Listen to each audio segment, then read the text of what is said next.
Good afternoon, Natalie. Is this the way to pronounce your name? It's the first question I always ask just to make sure I have the correct intonation for your name. Natalie, how do you pronounce it? Hi, Sebastian. Yes, it's Natalie. Natalie, perfect. First or second question now, who are you? And usually I like to ask for 3 keywords or 3 numbers, but really just share anything you want to tell us a little bit about yourself. Sure.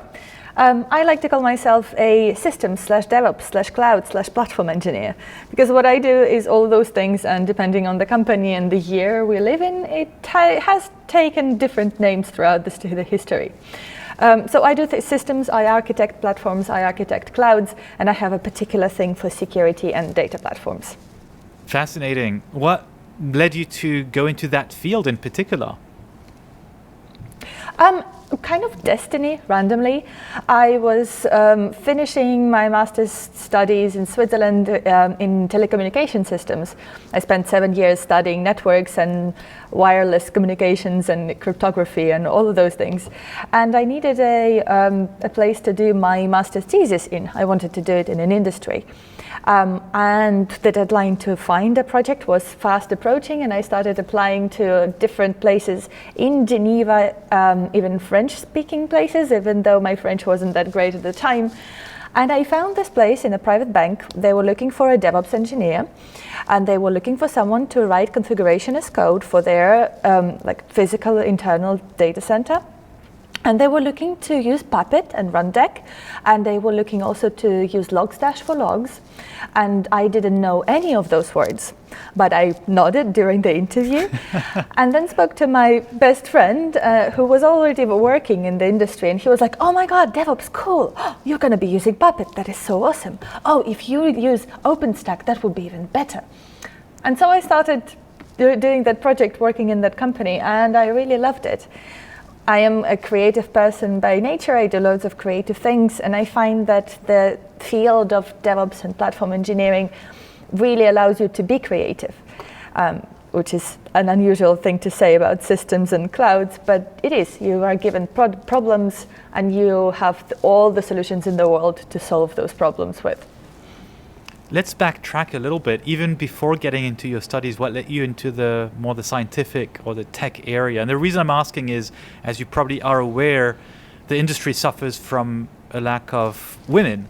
We have a male-dominated industry. So I'm very curious what led you in the first place. What inspired you, or is it again an accident because you were just very good in science and you thought, oh, that's a natural thing to do? Don't want to put words in your mouth. I'm curious to know your path, even before that, which then you explained.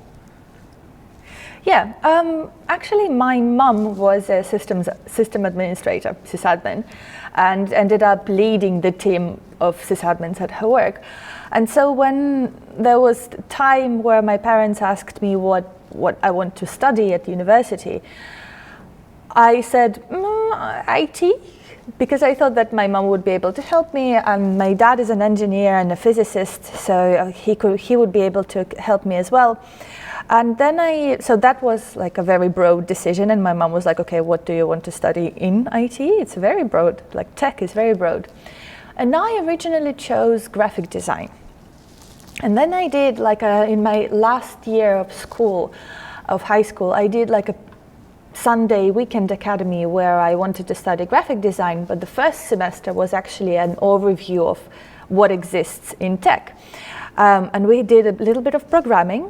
We learned C++, I believe, and PHP for the world of graphic design, and I detested it.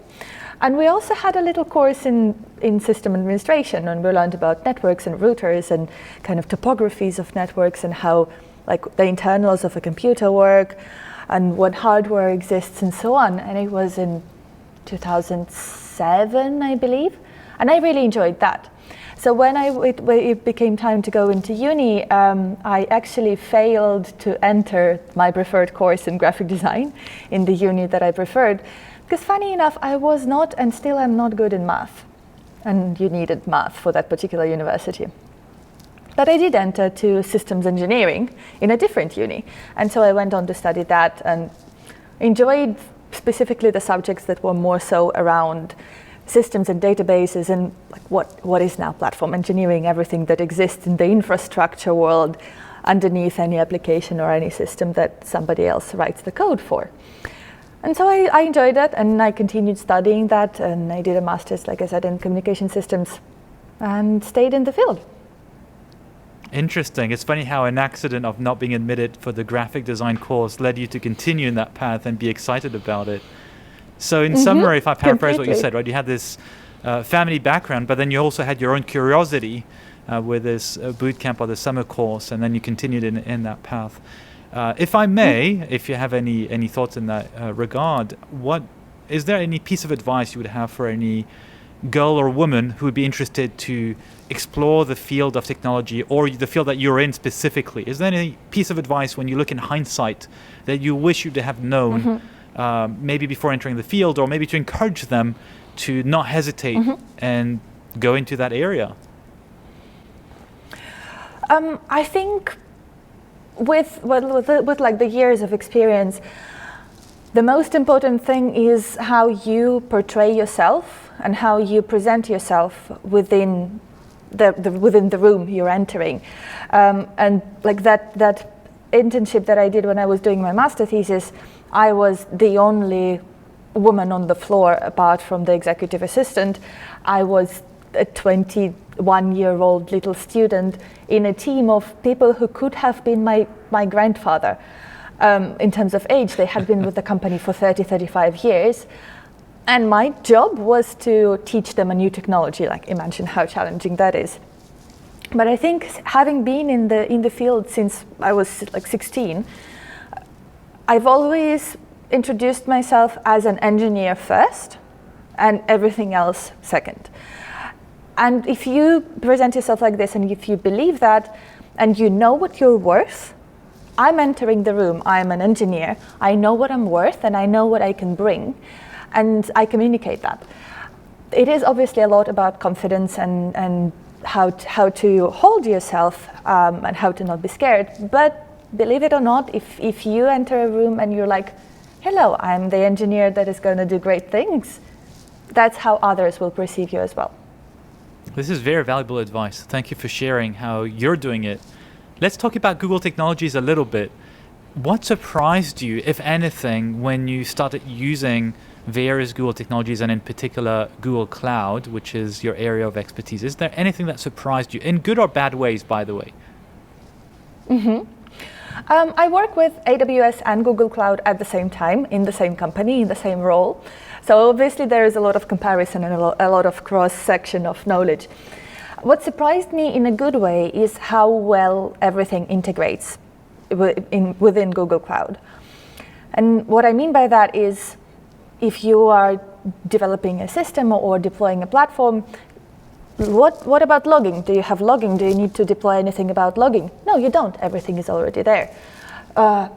Can I monitor my instances and see my CPU loads or my network input requests? Yeah, it's already there. You don't need to do anything. If I need a cloud function that will like react to a bucket event and do something in BigQuery, sure, it's really easy to do.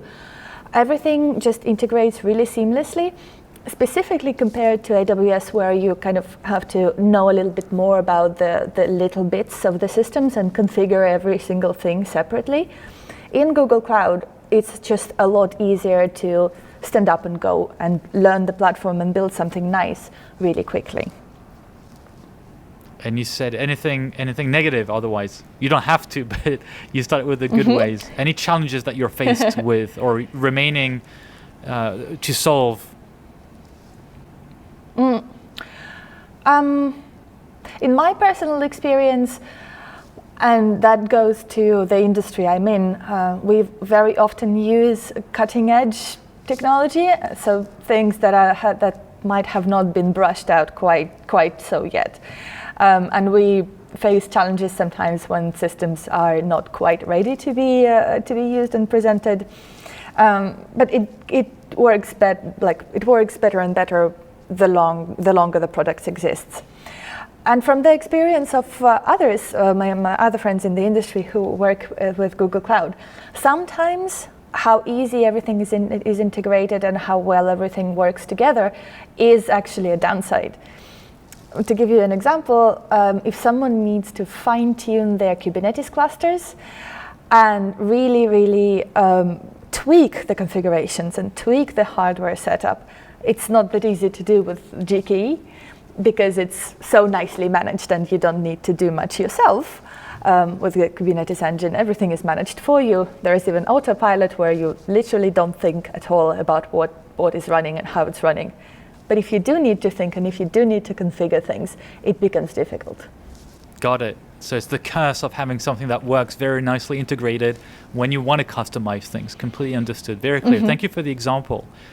When you're confronted with a specific coding challenge, what do you usually go to? Where do you go to? Or what kind of resources do you use? I'm curious. How do you solve your problems? I prefer blog posts and YouTube videos. I'm that engineer who has never read a technical book in their life, yet I work and am sort of successful, I think. I prefer learning from other people, and especially in the industry where the community is so big and the open source world is so big and so important to what we do. The community has probably already solved all of your issues. So if I'm facing a challenge, I will Google how other people have solved it already and inspire myself from their lessons, from their mistakes, and from their solutions.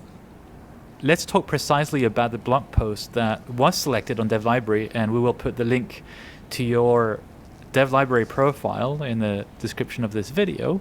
Let's talk about this blog post in particular. It's all about audit logs, and forgive my ignorance, and this is why I'll let you speak about it, but I'm curious to hear what prompted you to write this blog post, and maybe can you share with us a little bit what it is about, and we'll tease our viewers for them to go and then read the blog post itself. Go ahead. Mm-hmm. Of course. First of all, thank you for selecting it for the content of the month. I'm really pleased. Audit logs and security. The blog post is all about audit logs and security. When you work in a regulated industry, and not even a regulated industry, when you care, and you should always care, about your security and your organization's stance in terms of compliance and regulations and data management, you should really think about how security integrates with everything that you do, with all of your platforms. But then equally, you sometimes need to store your audit logs, especially if you deal with data. And I work in healthcare, we deal with data all the time, and it's very sensitive data. So in theory, you can just set up logging syncs, which just means that your logs from all of the services that run will be put in a single place and stored in a single place. And Google Cloud provides a very easy way to do that. Logging syncs, they're really easy to configure. They exist on multiple levels, and you can find how to configure that in my blog post. But then comes in security, and sometimes you need to tighten your security in such a way that locks you out of the conventional ways of configuring certain things. And that's what we were facing. We had a pretty complex setup within our Google Cloud organization, and we needed to audit log everything. And we also needed to automate it. So we didn't want to manually have to do anything. We didn't want anyone who is creating something new to have to think about audit logs, to have to think how to configure it with the security. So we needed to automate it. And since we have infrastructure as code with Terraform available to everyone, also really nicely integrated with Google Cloud, thanks to the team at Google that writes, I think, Terraform modules and Magic modules, we were able to actually achieve it. And we had to find some clever ways of configuring things in such a way that nobody has to ever think about audit logging again, but everything is audit logged and everything is secure and going through the correct paths within the network and so on.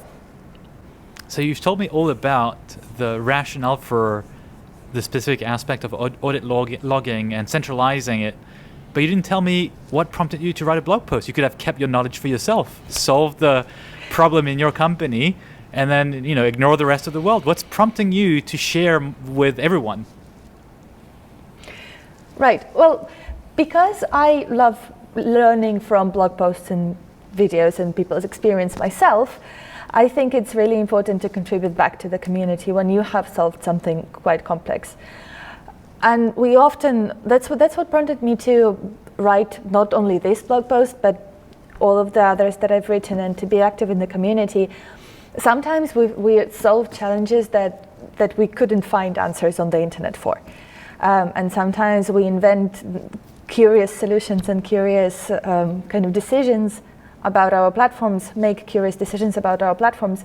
And I wanted to share them with other people who will be facing the same problems. Because that's how I learned myself, I wanted to give back to the community and give others the opportunity to also learn from our lessons and our ways of doing. How has the reaction been to your blog posts or to your involvement in the community? Or maybe another question, or a separate question if you prefer the second one, which is there anything you'd like to see in terms of how the community should evolve over time, or something that you feel it'd be nice if maybe more people would contribute to it, or any thoughts around how the broader community at large should evolve? I think it's nice how active people are. There is a lot of people who are contributing, who are writing blog posts, who are sharing their experience. And not only, like, I like to write blogs about something very specific, like a problem that we faced and we solved, and I like to write it up for that specific thing. But there is also a lot of people who are writing up tutorials for people who are just starting out, for people who don't know anything about the technology, and that is super valuable as well. Sometimes as a content creator, in a way, I think, oh, but like, what if someone else has already written the blog on the same topic? But that's okay, because you will still have different thoughts. And I think it's important to continue creating content of your own knowledge, regardless of whether you think someone else has already done it, because you will have thoughts that others don't. You are a unique human being, and it's important to grow the expertise and the variability of thoughts and ideas within the community. In terms of future and how I would like to see the community evolve, well, firstly, I think that the dev library is a very cool idea, because it assembles articles and content from different platforms. Something that we see very often is someone will write blogs on their website, someone will write blogs on Medium, on Dev2, on YouTube, on all of these different platforms, and it might be tricky for people to keep track and to kind of find everything in the same place. So having like a catalog of content is really cool. Having themes to it is really useful as well. So like, I don't know, on Medium there are communities specifically about Google Cloud, or there are communities specifically about a type of AI research that group up content of a particular subject. And I think that's interesting for people who want to kind of learn more about that subject, but don't know specific personalities who are active in the community, who to follow, you know. Imagine you're in front of someone who's barely starting or would like to get started coding or using some Google technologies, let's say GCP. What would you recommend for them to start with today? Would you have specific blog posts or YouTube videos or the documentation? I don't want to put words in your mouth once again, but I'm curious, what would you say to someone who's curious but hasn't started yet, someone who's a complete beginner? I would say get hold of Google Cloud Skills Boost, I think it's called. Google Skills Boost. It has loads of labs and little tutorials and like learning materials, and it's very nice. Or otherwise, get hold of a subscription for things like Pluralsight or Cloud Guru. I like those two platforms specifically because they have a whole variety of content and courses on all sorts of technology. And you can find different levels of tutorials and lessons as well. Starting from very beginner, very kind of basic knowledge, fundamental knowledge, and going to like how to architect a particular solution for a particular industry. loads of content that you can learn from and create it in a very nice way that I personally find easy to digest, but also very useful. So it's indeed Google Cloud Skills Boost, and I'll put the link in the description. So thank you for sharing this. And by the way, thank you for the nice words about Dev Library. This is not scripted. I'm not forcing you to say this. So no, thank you for the kind words. What is the worst advice, or if it's too difficult to think about it, the worst piece of advice, what is the best piece of advice that you've heard in our industry, in the tech industry, or maybe specifically around the cloud domain? It's up to you. Any worst piece of advice that you've heard that really makes you mad when you hear it, or what's the best piece of advice that you think everyone should be aware of? Worst piece of advice is, oh, we'll just build it and think about security later. Don't do that. Don't do that. Please don't do that. Build security into everything you do from day one, from day zero. Think about security before you think about architecture. It will make your life easier. It's so difficult to build security as a back thought, as a secondary stage. It is nearly impossible to build it into a platform that has naturally and organically evolved over the time. So think about it first and build it into every single thing that you do. And the best piece of advice probably would be keep it simple.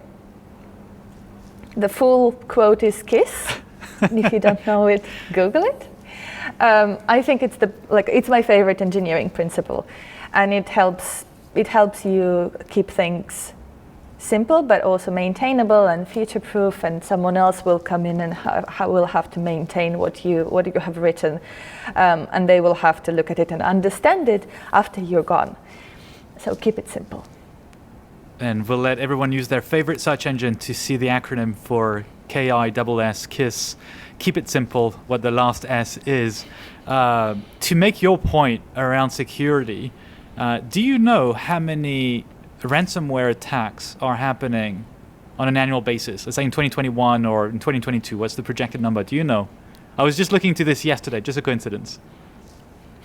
Too many. I don't know the number, but too many. So the number in 2021 was 600 million ransomware attacks. And the reason I mentioned this, and you know this better than I do, is all about security and securing your infrastructure in different ways. So it's just to give you a sense. I was stunned by the number, and it seems that just for the first half of 2022, we're already above 200 million ransomware attacks. So just to make your point, that security should not be an afterthought in anything that you're designing. Any final thoughts that you would have for anyone watching this video? Any final thoughts, whether for encouraging other fellow developers or anything else that you'd like to say or share? Keep building, keep being creative, and build security into everything you do. I think the message is well received. Thank you very much, Natalie. Thank you for having me.